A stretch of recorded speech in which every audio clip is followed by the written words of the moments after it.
Welcome to NTD Evening News. Our top story tonight, the U.S. and Israel maintaining pressure against the Iranian regime. And President Trump now delaying strikes on Iran's power plants. Jason Perry with the war update. The Justice Department is set to argue before the Supreme Court this week in favor of President Trump's executive order to restrict birthright citizenship. Arlen Richards breaks down the key arguments. And after 6 weeks, TSA agents start getting paid again. Some airport lines are looking better already, but the DHS shutdown still drags on. Jason Blair reports.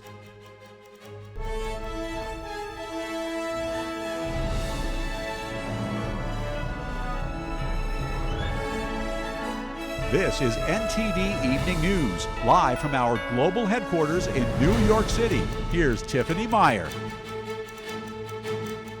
Good evening and thank you for joining us tonight. The U.S. and Israel keeping up the pressure on the Iranian regime as Operation Epic Fury continues. In following talks with Iran, President Trump says he's now delaying strikes on Iran's power plants. NTD's Jason Perry has the latest war update. The United States and Israel continuing joint military operations against the Iranian regime, with U.S. forces recently saying they've struck more than 11,000 targets so far. And on Monday, Israel reporting it launched about 400 strikes on Iran in a 24-hour period. White House Press Secretary Karoline Leavitt on Monday saying it's no surprise that the Iranian regime is increasingly eager to negotiate an end to the war. Despite all of the public posturing you hear from the regime and false reporting, talks are continuing and going well. As a result, President Trump issued a 10-day pause to postpone planned strikes on Iranian power plants and energy infrastructure. Leavitt also explaining what President Trump meant when he said Iranian officials seem to be much more reasonable. When the president says more reasonable, again, these folks are appearing more reasonable behind the scenes privately in these conversations than perhaps some of the previous leaders who are now no longer on planet Earth because they lied to the United States and they strung us along in negotiations. And that was unacceptable to the president, which is why many of the previous leaders were killed. However, Iran continues to launch missiles at Israel and other countries in the region. Debris from an intercepted Iranian missile hit this oil refinery in northern Israel. And another Iranian missile hit a house in northern Israel, in which authorities say there were no casualties. And photos were released on Sunday showing a damaged U.S. Air Force aircraft that was reportedly hit by an Iranian missile while on a tarmac in Saudi Arabia. This comes as the Crown Prince of Saudi Arabia hosts the leaders of Qatar and Jordan on Monday. They're expected to discuss the latest developments in the region as the war in Iran continues. And in a related development, Israeli forces battling the Iran-backed Hezbollah terrorist group in Lebanon reported striking over 100 buildings in the Beirut area.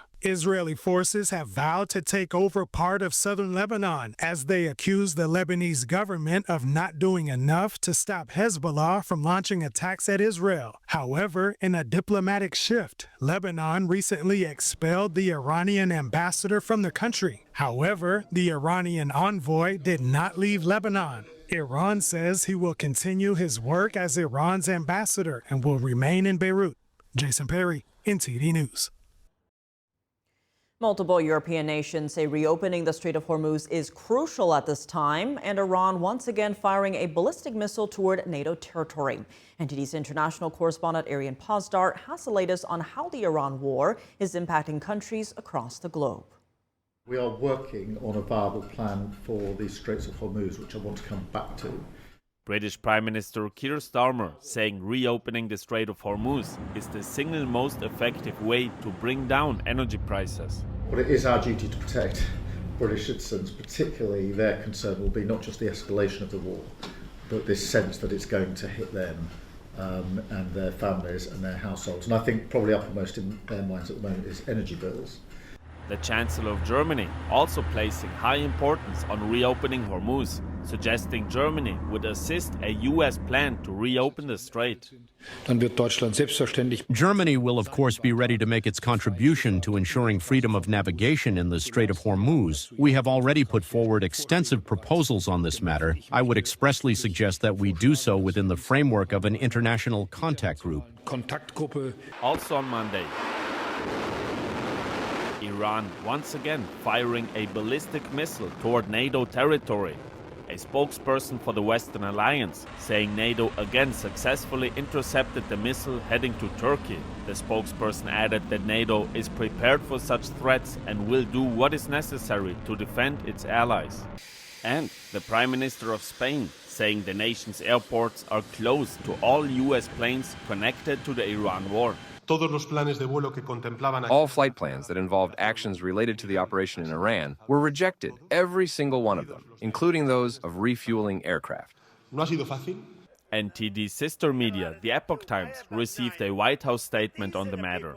The White House says the US is meeting all of its goals in Iran and does not need help from Spain or anyone else. And the Prime Minister of Australia saying he wants the US to outline its exact plans for Iran. I would like to see the Iranian regime that I regard as abhorrent and reprehensible replaced. And I certainly stand with the Iranian people. And Ukrainian President Vladimir Zelensky completing a Middle East tour over the weekend, meeting with multiple heads of state. Zelensky says they agreed on military cooperation in various areas, as nations in the region are facing attacks from Iran, similar to how Ukraine is facing attacks from Russia. We have agreed on strategic cooperation in the field of military technology and other areas. We are talking about 10-year agreements. This is mutual assistance, undoubtedly. We are also interested in anti-ballistic activities. He added that the agreements still have to be legally formalized. Arian Pastar, NTD News. Spain has now closed its airspace to U.S. planes involved in Operation Epic Fury. What does this mean for the military, and how should the U.S. respond? Analysis from Ambassador Scott Brown tonight on Capitol Report with Steve Lance at 7 p.m. Eastern Time. An oil tanker from Russia has arrived in Cuba amid the U.S. blockage. President Trump has approved the relief for the people of Cuba. The president pushing back on a reporter who asked whether allowing the Russian oil tanker would help Russian President Vladimir Putin. President, help him fight. If he loses one boatload of oil, that's all it is. It's fine. If he wants to do that, and if other countries want to do it, doesn't bother me much. It's not going to have an impact. Cuba's finished. They have a bad regime. They have very bad and corrupt leadership. And whether or not they get a boat of oil, it's not going to matter. I'd prefer letting it in, whether it's Russia or anybody else, because the people need heat and cooling and all of the other things that you need. The Russian oil tanker is carrying 100,000 metric tons of crude oil. The Trump administration has effectively cut Cuba off from key oil shipments. Cuba's president says fuel shortages have dragged on for months, forcing strict rationing and worsening a nationwide energy crisis. The situation intensified after the removal of Venezuelan leader Nicolas Maduro in January, cutting off a key source of subsidized oil to the island. Trump says the communist island will fall within a short period of time and that the U.S. will be there to help it out. Meanwhile, the United States reopening its embassy in Caracas, Venezuela, the move following the restoration of full diplomatic relations between the two countries. The embassy had been closed for 7 years. The State Department says normal operations resumed today. A small team of U.S. diplomats had already been working in Caracas for over a month. Officials say the move is part of a broader plan for Venezuela, the State Department calling it a key milestone. Coming up in the Supreme Court, the justices will hear oral arguments on Wednesday in one of the highest profile cases of this term. It involves a challenge to President Trump's January 2025 executive order seeking to restrict birthright citizenship. Lower courts have paused the order, but the president immediately appealed it. NTD's Arlie Richards has more on the key arguments in the case. Ending birthright citizenship, which now comes to the fore. The Trump administration is poised to argue on Wednesday that the Constitution has been fundamentally misunderstood for decades. The Supreme Court will hear the administration's arguments on whether the president's January 2025 executive order seeking to end birthright citizenship complies with the Citizenship Clause of the 14th Amendment. Since the late 1800s, the understanding of the clause has been that virtually everyone born in the United States is entitled to U.S. citizenship, regardless of their parents' citizenship status. That was meant for the babies of slaves. It wasn't meant for people trying to scam the system and come into the country on a vacation.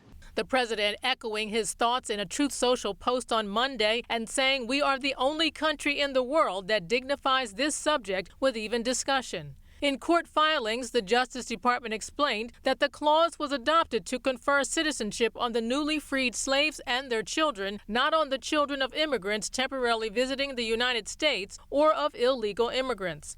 The plaintiffs are a class of non-citizens living in the U.S. who fear their unborn children won't become U.S. citizens. They argue that the citizenship clause reaffirms a centuries-old common law tradition of citizenship by virtue of birth, and that the executive order attempts a radical rewriting of the 14th Amendment.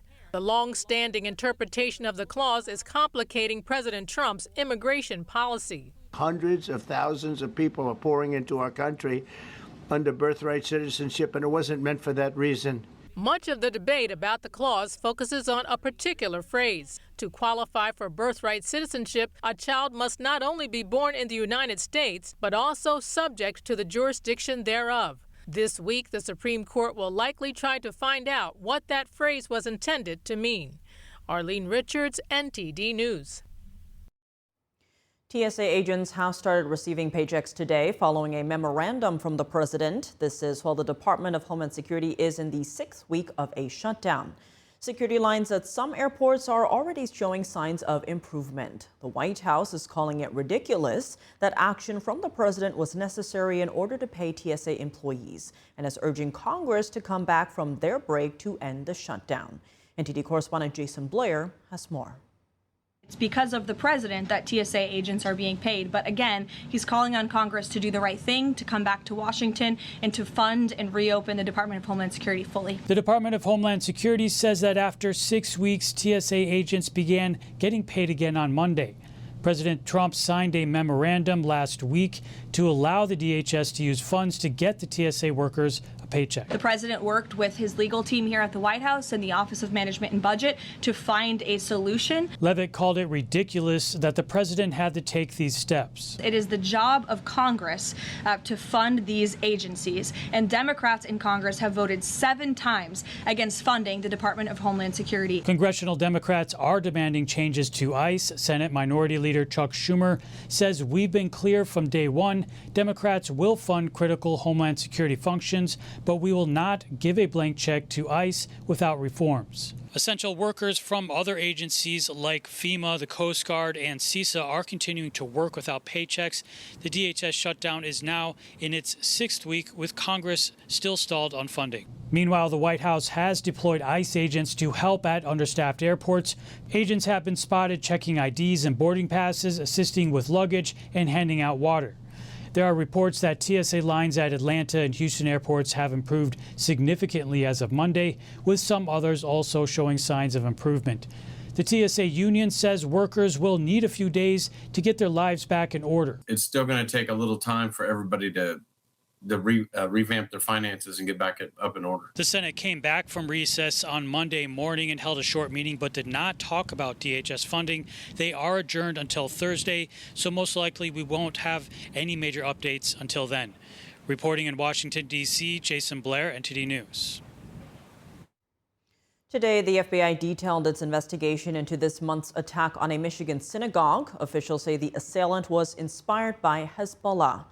According to investigators, a review of the assailant's online activity revealed a search history of pro-Hezbollah news channels, Iranian news channels, and videos about shootouts. The FBI added that the day before the attack, the assailant created a Facebook photo album entitled Vengeance.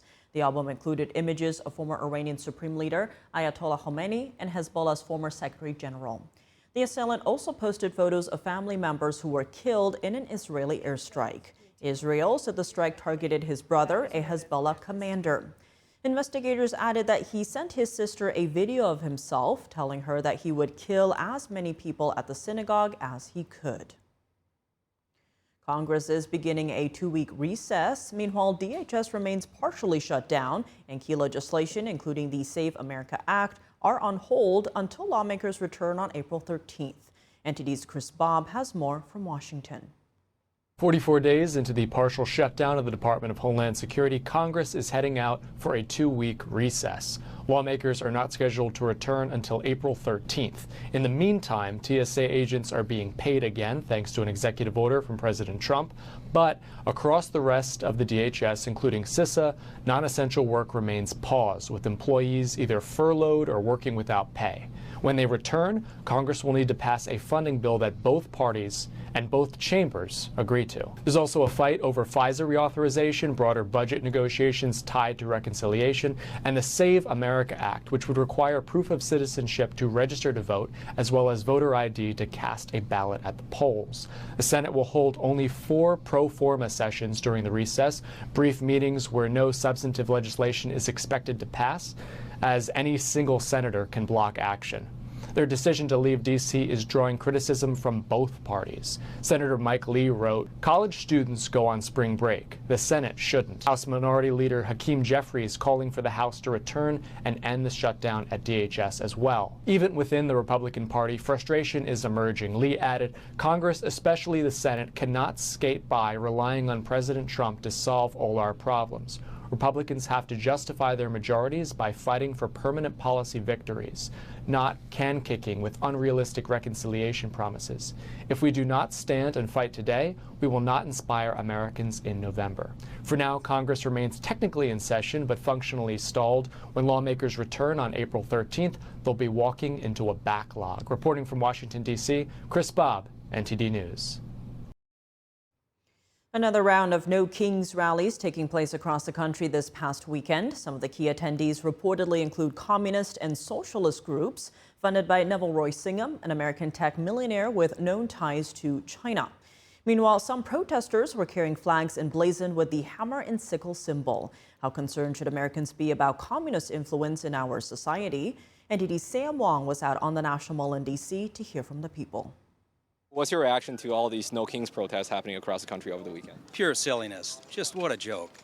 What a joke. The guy's finally doing the job that has to be done and stepping in, and somebody's got to take some leadership. And if it looks like kingship to the liberals, then so be it. I think it's challenging because he's got an agenda and a lot of people disagree with it. It's difficult when you've got so many divisions across either party. So why are you protesting something that doesn't exist? I mean, there is no kings. Trump would be the first one to say that. He was elected by the people to do the job. He's doing a great job. I don't understand the relevance of a No Kings protest. It's another reason for people who don't have a job to come out and get together and, to just tell each other how great they are. And that's all it is. It's propaganda, and I don't pay much attention to it. I don't think they should be running my trip to Washington, D.C. or anywhere. I mean, you want to bring tourists into cities. I don't want to see that. Over the weekend, we saw a lot of people parading with a communist flag, and then we're also seeing some really, organizations that have ties to the Chinese Communist Party that are, backing this whole movement. What do you make of that? How concerned do you think we should be about that? I think we should be concerned. I think that, America first. That's why everyone's coming here, is for the freedom and the values and the benefits of being an American, yet they're going to pollute that with the ideologies that they're bringing with them. I think there's all sorts of, ideologies all around the world looking to compete with capitalism and the West, and we do our best to, stand up for what we believe. Follow the money. It's probably George Soros somewhere who's got his hand in it. If you're American and this is your home, or you're making money from this country, then your allegiance should be here. Well, I'm not surprised by anything anymore. Look at New York. We've got a communist in there. We've got to have our own country, our own rules, our own laws, and we shouldn't be influenced by foreign governments and foreign players. The White House released a new app to provide Americans with the latest news from the Trump administration. President Trump touted the new app from the Oval Office. Today, I'm pleased to announce that my administration is launching a brand new official White House app, giving front row access to all news from your favorite president, Donald J. Trump. That's me.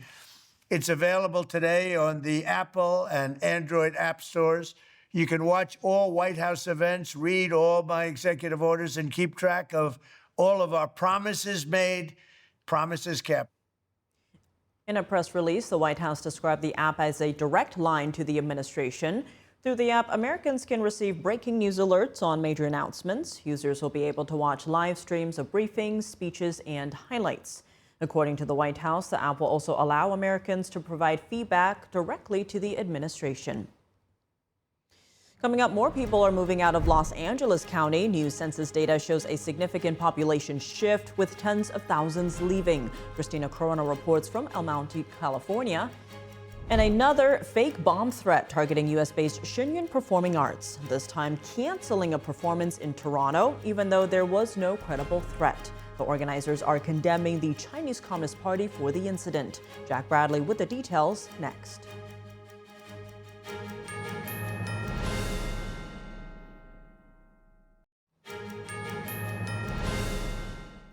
Welcome back. I'm Tiffany Meyer. The Justice Department is suing Minnesota over policies that allow boys to compete in girls' sports. The DOJ accuses the state's Department of Education and High School Sports League of violating Title IX. According to the complaint, Minnesota has engaged in sex-based discrimination by requiring girls to compete against boys in athletic competitions. The lawsuit also accuses the state of allowing boys to access girls' locker rooms and bathrooms. Title IX prohibits sex-based discrimination in any education program or activity that receives federal funding. According to the DOJ, Minnesota's Education Department receives more than $3 billion of federal money annually. In a post on X, Attorney General Pam Bondi said, quote, "This DOJ acknowledges biological reality, and we refuse to let high school girls be subjected to this treatment." Bondi continued, quote, "It's not only unfair, it's deeply inappropriate and dangerous." New census data shows Los Angeles County had the largest population decline in the nation last year. Nearly 54,000 residents moved out, continuing a multi-year downward trend. NTD's Christina Corona has the details. Los Angeles County saw the largest population decline in the U.S. in 2025, according to new U.S. Census data released March 26th, with thousands of people leaving in just 1 year.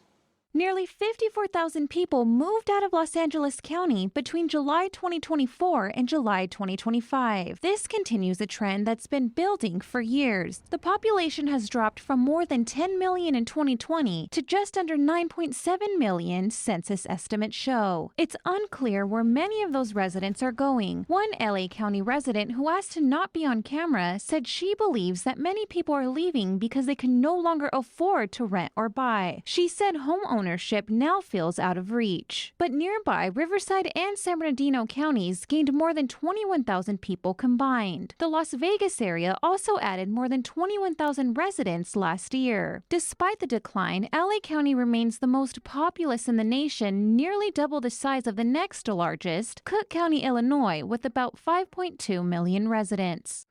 The data shows the decline is continuing as thousands choose to leave each year. Reporting from the city of El Monte, Christina Corona, NTD News. Coming up, as the Supreme Court prepares to hear oral arguments on birthright citizenship this week, what's at the heart of the case? The Trump administration says foreign nationals are gaming the system through birth tourism. Chuck DeVore from the Texas Public Policy Foundation joins us to discuss next.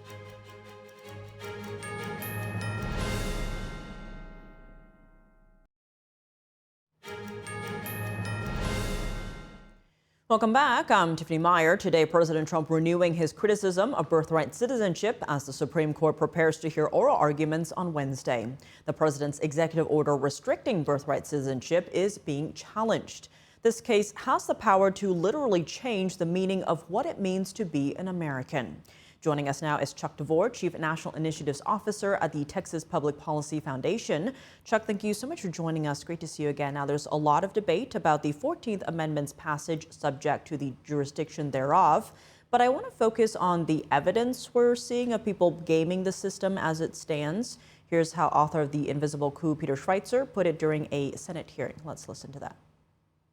Birth tourism is essentially an industry that provides concierge service at every step of the way for a foreign national, in this case China, to pay the firm roughly $100,000. They will transport them to the United States, arrange medical care, arrange for citizenship for the child, and as soon as the child is old enough to travel, they will return back to China. The scope of this is industrial. And Chuck, what are the risks of allowing the law to be used in this way? Well, I think it's really important that Americans understand that this isn't just about large numbers of illegal immigrants and chain migration. In the case of China, with the Chinese Communist Party, we're talking about something that's been going on for about 10 years, with up to 150,000 people a year being born in America. So the estimates range from about 750,000 to 1.5 million people holding dual citizenship in both China and in the United States. This is a problem, of course, because China demands complete obedience for its citizens. So if China asks you, for example, to steal military secrets or to do any sort of espionage or sabotage against the United States, you have to do it. So this is a growing problem. It's also connected to birth tourism. So in other words, once that person turns 21, they can sponsor people potentially and bring them into the United States. So this is a big problem, and I'm glad that Congress is finally beginning to grapple with it. Now, expanding on your point, based on some of his collected data, Schweitzer estimates that roughly 1 million quote-unquote U.S. citizens are being raised in China today. Now, these are people who could freely come to the U.S. and vote in elections, local, state, federal. Your reaction to that? Well, yeah, and that's just the tip of the iceberg because, of course, we're also dealing with espionage. We're also dealing potentially with warfare.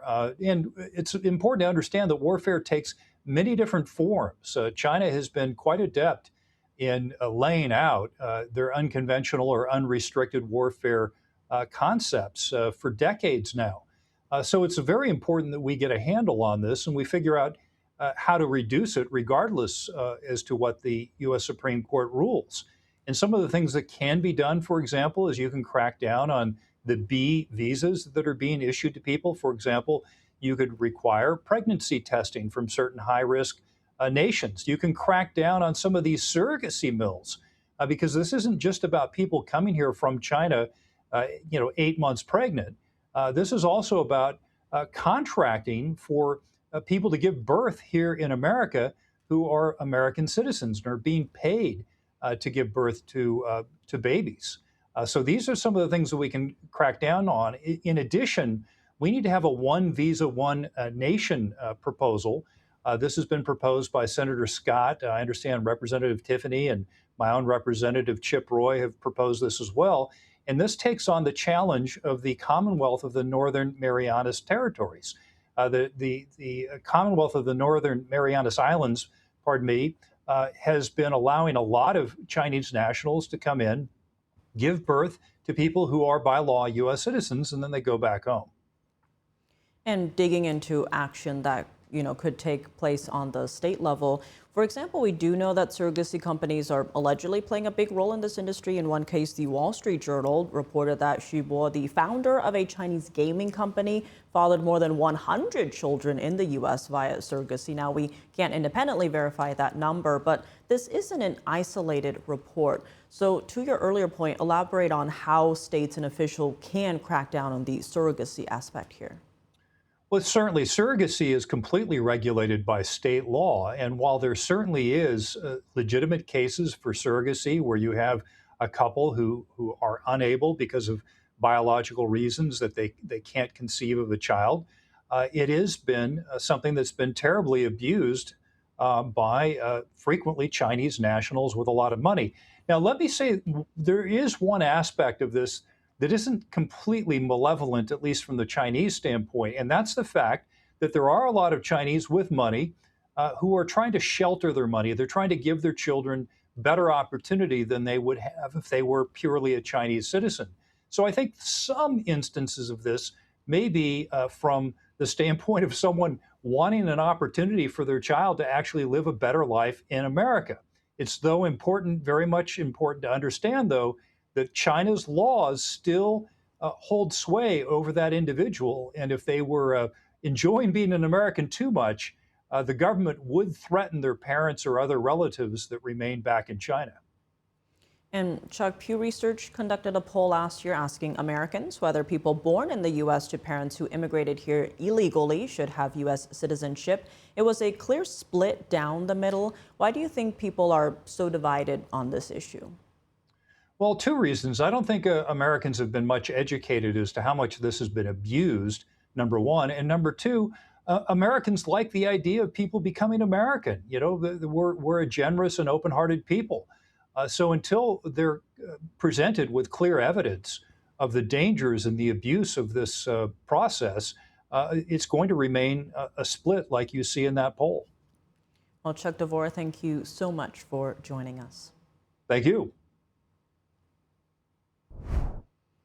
American performing arts company Shenyun faced another fake bomb threat over the weekend, this time in Toronto, and the theater canceled the show, even though police determined that the threat was a hoax. The organizers say it's part of the Chinese Communist Party's efforts to shut down the performances. NTD's Washington correspondent Jack Bradley has more. So our show got canceled today, and because the theater received multiple bomb threat emails and we had to evacuate. But these threats, once again, were all false. Another fake bomb threat targeting New York-based Shenyun Performing Arts. On Sunday, as they were scheduled to perform at Toronto's Four Seasons Center, a fake bomb threat resulted in the theater canceling the performance. No bomb went off, and police deemed it an empty threat. The organizers say this is part of a trend of the Chinese regime targeting the show to deter people from seeing it, saying the incident is not isolated and part of a coordinated global campaign of Chinese Communist Party-directed transnational repression against Shenyun Performing Arts. Canadian Member of Parliament Roman Baber was looking forward to the performance and condemned the CCP after the show was canceled due to the hoax. This is most atrocious, especially on the days when we're talking about Chinese interference in Canadian democracy. This is unacceptable, downtown Toronto. Now, although these threats are fake, the theater is boosting security for the remaining shows in an abundance of caution. And about a half-hour drive away, Shenyun was targeted with another fake bomb threat as it was about to perform at Mississauga's Living Arts Center earlier this month. Police there also found no evidence of a credible threat. Over the past 2 years, organizers say Shenyun has received over 150 fake bomb and death threats from anonymous CCP agents, saying all threats have proven to be hoaxes. The objective is intimidation, to instill fear, pressure venues, and disruptions of the shows that undermine democratic freedoms. Based on past incidents, these false threats that Shenyun has received have all been linked to the same source, and you can probably guess what that is. I'm not a political person. I don't really talk about these things, but the idea that outside influence can affect something like this in Canada, that doesn't sit right with me. Shenyun showcases China's traditional 5,000 years of culture, which was suppressed for decades under the Communist Party. It also displays current human rights abuses in China, another reason why the show isn't able to perform there and why the CCP aims to shut it down globally. Now, Shenyun is celebrating its 20th anniversary this year, performing in over 200 countries, and they continue to showcase the beauty of China before communism with what appears to be an unshakable determination in the face of threats from the CCP. Reporting by Jack Bradley, NTD News. Coming up in March Madness, a thriller on the hardwood sends UConn to the Final Four while Duke's season ends in heartbreaking fashion. Dave Martin joins us with the details next.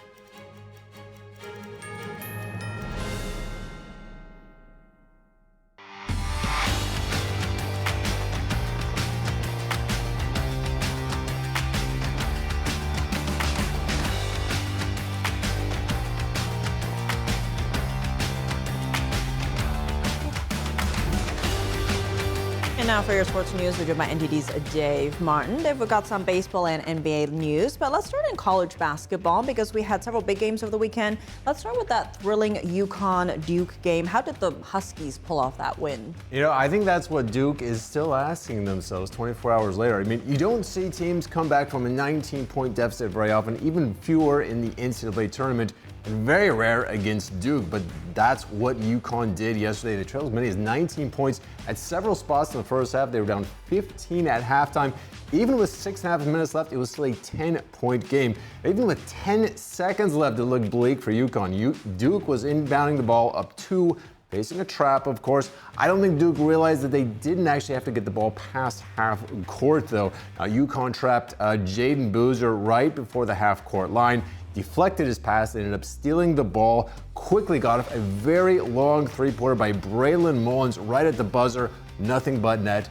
That was the game. Now, if you look at like the box score and try to figure out how they pulled it off, it's really tough to figure it out. I mean, Duke outshot them, they out-rebounded, and they had the same amount of assists. The only thing that was different that UConn really won was the turnover battle. It was only 5 turnovers for UConn versus 13 for Duke, and it was that 13th one that was the dagger. So the Huskies, who won titles in 2023 and 2024, head back to the Final Four this year. They will face Illinois in the national semifinals.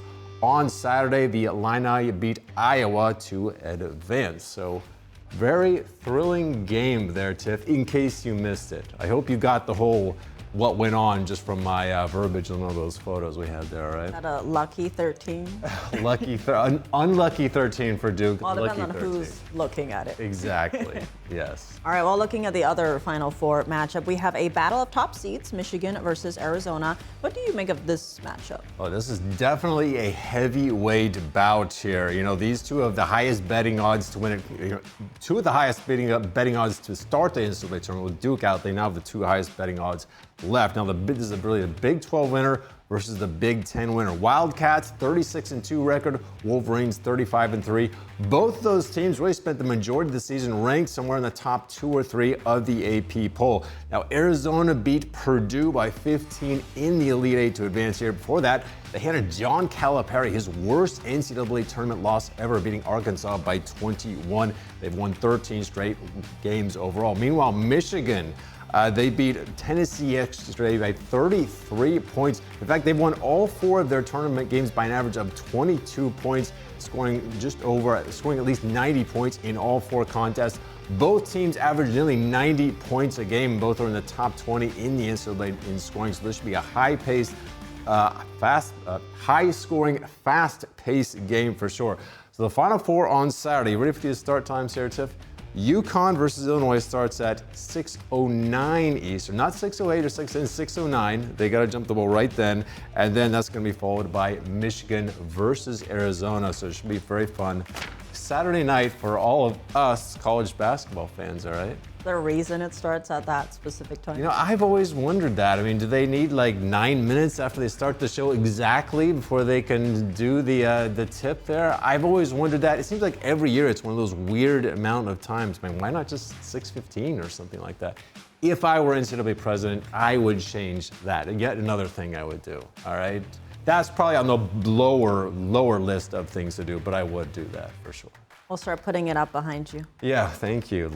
My to-do list for 2050 when I finally get in as president, okay? As president. As president, thank you. All right, moving to baseball news, though. We are just days into the new season, and already new Mets star Bo Bichette is hearing the boos from New York fans after a slow start. Yeah, Bichette 0 for 5 yesterday, 3 strikeouts, and the Mets 4-3 loss to the Pirates. Now, after he struck out with runners in scoring position to end the 7th inning, he started hearing the boos from the fans. Though he actually said he was surprised he didn't get booed earlier. Meanwhile, this is just, of course, the 3rd game of the season. But he's now 1 for 14 to start the year. But it's not just the slow start, it's how he's getting out. 8 of those 13 outs for him have been via strikeout. That leads the major leagues. Now, Bichette signed as a free agent with the New York Mets in the offseason. He got that 3-year, $126 million deal. Now, he's been a shortstop his entire career, but the Mets already have all-star Francisco Lindor at shortstop, so they put him at 3rd base.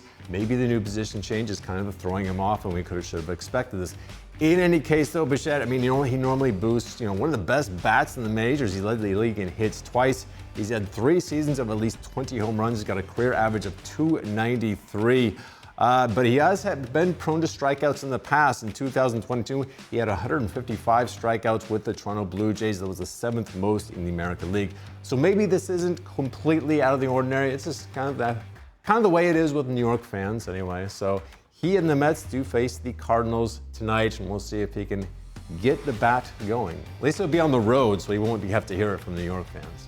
All right, well, we'll see if they follow him. Shifting gears to the NBA, though, there's less than 2 weeks left in the regular season. Thus far, 4 teams have secured playoff berths.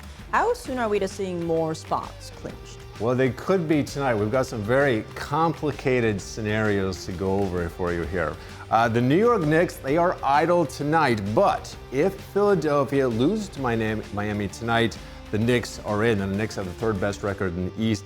at 48-27.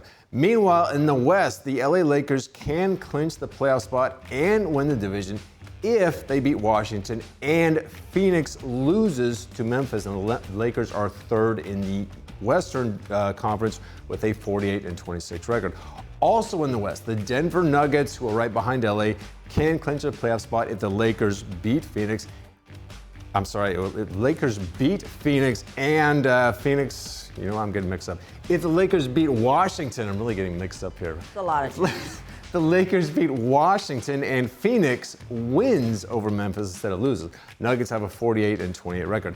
And finally, the Detroit Pistons, who've already clinched a playoff spot in the East, can clinch a division title with a win at Oklahoma City or a Cleveland loss at Utah tonight. I was going to give you a test to see if you were paying attention. It sounds like I may need a test after this. Very complicated. We still have 2 weeks to go to figure this all out, though. And hopefully by then I'll figure it out. Have a little whiteboard next time with moving pieces. That's a good idea. I'll update the moving pieces as the days go by, all right? Those visual cues. Yeah. It'll be as much for me as it is for the viewer. All right, well, Davis August, thanks for joining us. Thank you, Tiff. And that's all for today's news. Round-the-clock coverage, visit us at ntd.com/live or download our NTD app. Thanks for tuning in. I'm Tiffany Meyer. Good night.